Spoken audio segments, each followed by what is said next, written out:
ಸೀತಾಮಾತಾ ದೀಪ ಹಚ್ಚಿರೋದು ಎಣ್ಣೆ ಕಂಜನ ಅಂತ. ಎಲ್ರಿಗೂ ನಮಸ್ಕಾರ.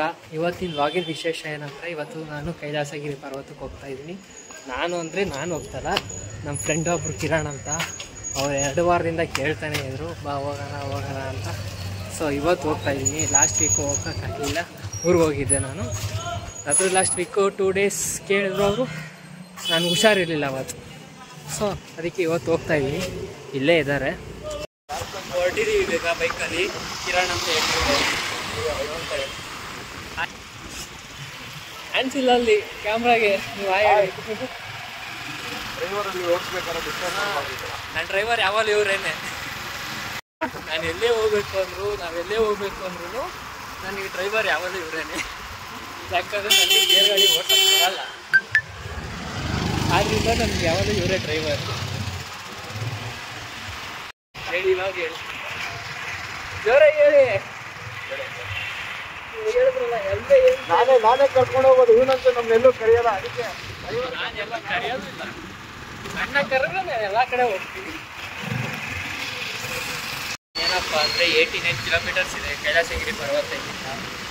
ಸೊ ನಮ್ಮ ರೈಡರ್ ಬಂದು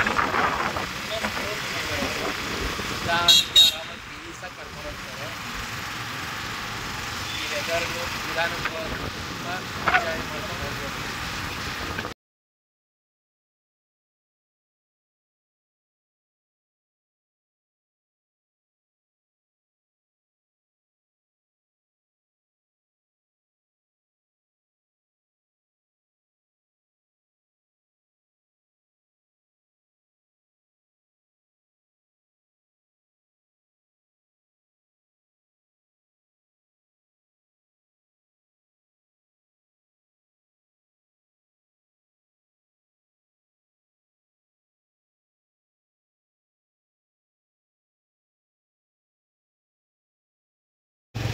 ಅಂತೂ ಕೈಲಾಸಗಿರಿ ಪರ್ವತಕ್ಕೆ ರೀಚ್ ಆದ್ವಿ. ಬಂದೇ ಬಿಟ್ವಿ.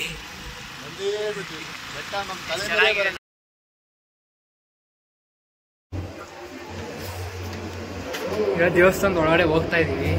ನೋಡಿ ಯಾವ ರೀತಿ ಇದೆ ಅಂತ. ಎಲ್ಲ ಗುಹೆ,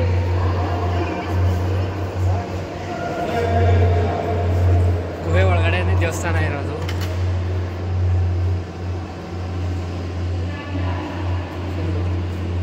ಚೆನ್ನಾಗಿದೆ ದೇವಸ್ಥಾನ. ಇನ್ನು ದೇವಸ್ಥಾನ ಒಳಗಡೆ ಹೋಗಿಲ್ಲ, ಇದು ಔಟ್ ಸೈಡು. ಗಿರಿಜಾ ಕಲ್ಯಾಣ.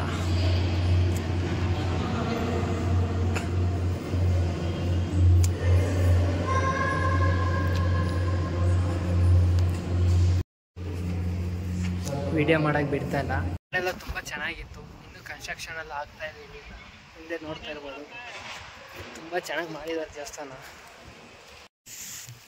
ಏನಪ್ಪ ಅಂದರೆ, ಕೈಲಾಸಗಿರಿ ದೇವಸ್ಥಾನದಲ್ಲಿ ಪೂಜೆ ಎಲ್ಲ ಮುಗಿಸ್ಕೊಂಡು ಆಚೆ ಬಂದ್ವಿ. ಆಚೆ ಬಂದಾಗ ಅಲ್ಲಿ ದುಷ್ಟ ವೀರಾಂಜನೇಯ ಸ್ವಾಮಿ ದೇವಾಲಯಕ್ಕೆ ದಾರಿ ಅಂತ ಇತ್ತು. ನೋಡಿದಾಗ ಸಾವಿರಾರು ವರ್ಷಗಳ ಇತಿಹಾಸ ಇದೆ ಅಂತೆಲ್ಲ ಬರೆದಿತ್ತು ಅದ್ರ ಮೇಲೆ.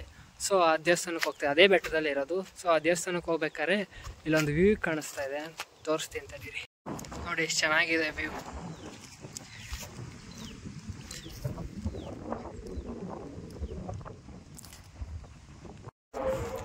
ವೀರಾಂಜನೇಯ ಸ್ವಾಮಿ ದೇವಸ್ಥಾನಕ್ಕೆ ಬಂದಿದ್ದೀವಿ. ಒಳಗಡೆ ಹೋಗೋಣ. ಇಲ್ಲೂ ವ್ಯೂ ಕೂಡ ತುಂಬಾ ಚೆನ್ನಾಗಿದೆ, ತೋರಿಸ್ತೀನಿ. ದೇವಸ್ಥಾನ ಒಳಗಡೆ ಹೋಗಿ ಬಂದಮೇಲೆ ತೋರಿಸ್ತೀನಿ, ಬನ್ನಿ.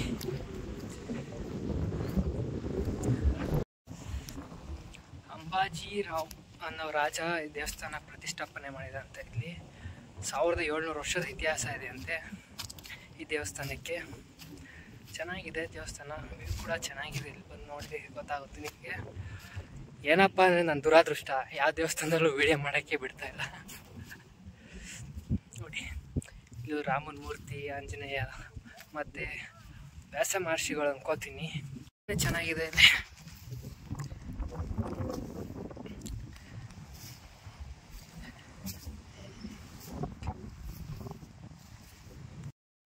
ಎಣ್ಣೆ ಕಂಜನಲ್ಲಿ ಯಾರನ್ನು ಹುಷಾರಿದ್ದವರು ಒಳ್ಳೇದಾಗುತ್ತೆ. ಒಳ್ಳೆ ಪವರ್ ಇದೆ ಆ ನೀರಲ್ಲಿ, ಆಯ್ತಾ. 7 ಕೋಟೆ ನೀರಿನ ಹಚ್ಚಿ ಕೋಟೆದಲ್ಲಿ ಆಂಜನೇಯ ಶಿವನ ದೇವಸ್ಥಾನ ಮೇಲೆ ವಾರ ಅಭಿಷೇಕ ಇರುತ್ತೆ ಮೇಲೆ, ಆಯ್ತಾ. ಇಲ್ಲಿ ಆಂಜನೇಯ ಸ್ವಾಮಿ ಟೆಂಪಲ್ ಟೆಂಪಲ್ ದೇವಸ್ಥಾನ ಇದೆ. ಹಳೇ ದೇವಸ್ಥಾನ ನಾರಾಯಣ ಸಮಣ್ಣ ಅಂತೇಳಿ ಕಾವಲಗೇಟಲ್ಲಿ ನಾರಾಯಣ ಸಮಣ್ಣ ಅಂತೇಳಿ ಉಳಿಸ್ಕೊಂಡು ಹೋಗ್ತಾ ಇದ್ದಾರೆ. ಈಗ ಭಕ್ತಾದ್ರ ಸಪೋಟ ಆಯಣ್ಣ ಫಸ್ಟ್ 1.5 ಎಕರೆ ಜಮೀನು ಮಾರಿ ಕೈಲಾಸಗಿರಿ ಹತ್ರದಿಂದ ಒಂದು ರೋಡ್ ಮಾಡ್ಕೊಂಡ್ಬಂದ್ರು. ಆಯ್ತಾ, ತುಂಬಾ ಅವಮಾನ ಮಾಡಿದ್ದಾರೆ ಅಣ್ಣನ. ಈಗ ನಿಮ್ಮಂತ ಭಕ್ತಾದ್ರು ಏನೋ ಒಂದು ಪ್ರಸಾದ ತಗೊಂಡು ಏನೋ ಒಂದು ಸ್ವಲ್ಪ ಹೆಲ್ಪ್ ಮಾಡ್ತಾರ, ಏನೋ ಒಂದೊಂದು ಅವ್ರ ಕೈಯಲ್ಲಿ ಆದ ಮಾತ್ರ ಮಾಡ್ತಾ ಇದ್ದಾರೆ. ಆ ಇದನ್ನ ತಗೊಂಡು ಅವ್ರು ಒಂದೊಂದೇ ಡೆವಲಪ್ಮೆಂಟ್ ಮಾಡ್ತಾ ಇದ್ದಾರಪ್ಪ. ಈ ತರ ನಡೀತಾ ಇದೆ ಇಲ್ಲಿ. 8 ವರ್ಷದಿಂದ ಅನುದಾನ ಇಲ್ಲಿ ಇದೆ. ಮತ್ತೆ ಸೀತಾ ಮಾತೆ ದೀಪಾಚರಿಗೂ ಎಣ್ಣೆ ಕಂಜನ ಅಂತ ಆ ಕಾಲದಲ್ಲಿ ಅದು ನೀರು, ಆ ನೀರು ಆಚೆ ನೀರು ತಣೆ ನೀರು ಒಳಗಡೆ ಹೋಗಲ್ಲ. ಆದ್ರೂ ಆ ನೀರಲ್ಲಿ ತುಂಬಾ ಪವಾಡ ಇದೆ. ಆ ನೀರು ಹುಷಾರಿದ್ದವ್ರಿಗ ಮನೆಗೆ ಎತ್ಕೊಂಡಾಗ ನೀರು ಕುಡಿತಾ ಇದ್ದಾರೆ. ಬಾಟಲ್ ಎತ್ಕೊಂಡೋಗ ತುಂಬಾ ಒಳ್ಳೇದಾಗ್ತದೆ. ಮಕ್ಕಳಿಲ್ದವ್ರು, ಮದುವೆ ಲೇಟ್ ಆಗೋರು ಅಲ್ಲಿ ಹೋಗಿ ಸ್ನಾನ ಮಾಡ್ಕೊಂಡು ಅಲ್ಲಿ ಶಿವ ದೇವಸ್ಥಾನದಲ್ಲಿ ಪೂಜೆ ಮಾಡ್ಕೊಂಡು ಇಲ್ಲಿ ಬಂದು ಪ್ರಸಾದ ತಗೊಂಡು ಮನೆಗೆ ಹೋಗ್ತಾ ಇದ್ದಾರೆ. ಮಕ್ಕಳಿಲ್ದವ್ರು, ಮದುವೆ ಲೇಟ್ ಆಗೋರು, ಆ ಥರ ಈ ಥರ ಎಲ್ಲ ಇದಮ್ಮ. ಇದು ಸತ್ಯ. 38 ಹಸುವಿದೆ, ಕೊಟ್ಟಿರೋ 10 ಕುದುರೆ ಇದೆ. ಇದು ಅಂಬಾಜಿ ಆ ಕಾಲದಲ್ಲಿ ಅವರು ಉಳಿಸ್ಕೊಂಡು ಹೋಗಿರೋದು. ಗೋಶಾಲೆ ಇದೆ ಈ ಕಡೆ. ಗೋಶಾಲೆಯಲ್ಲಿ ಎಷ್ಟು ಹಸುಗಳಿದೆ ಈಗ? 38 ಹಸು ಇದೆ. 38 ಹಸು ಇದೆ. 38 ಹಸುವಿಗೆ 10 ಕುದುರೆಗಳಿದೆ. ನಾವು ಬೆಳಿಗ್ಗೆ 9 ಗಂಟೆಗೆ ಸ್ಟಾರ್ಟ್ ಮಾಡಿದ್ರೆ ಪ್ರಸಾದ ಸಂಜೆ 5:30ವರೆಗೂ ಬಡಿಸ್ತೀವಿ. ಧನ್ಯವಾದ ಆಂಟಿ, ತುಂಬಾ ಧನ್ಯವಾದ ಈ ಇನ್ಫಾರ್ಮೇಶನ್ ಕೊಟ್ಟಿದ್ಕೆ. ಏನಪ್ಪ ಆಯ್ತು ಅಂದ್ರೆ ನಾವು ಅರ್ಧ ಬೆಟ್ಟ ಹತ್ತಿ ವಾಪಸ್ ಬಂದಿದ್ವಿ. ಇದು ಮುಂದೆ ಬರೋ ದೇವಸ್ಥಾನ ಇದೆ ಅಂತೆ, ಶಿವ ದೇವಸ್ಥಾನ, ಮತ್ತೆ ಸೀತಾಮಾತೆ, ದೀಪ ಹಚ್ಚಿ ದೇವಸ್ಥಾನ ಎಲ್ಲ, ದೀಪ ಹಚ್ಚಿರೋದು ಎಲ್ಲ ಇದೆ ಅಂತೆ.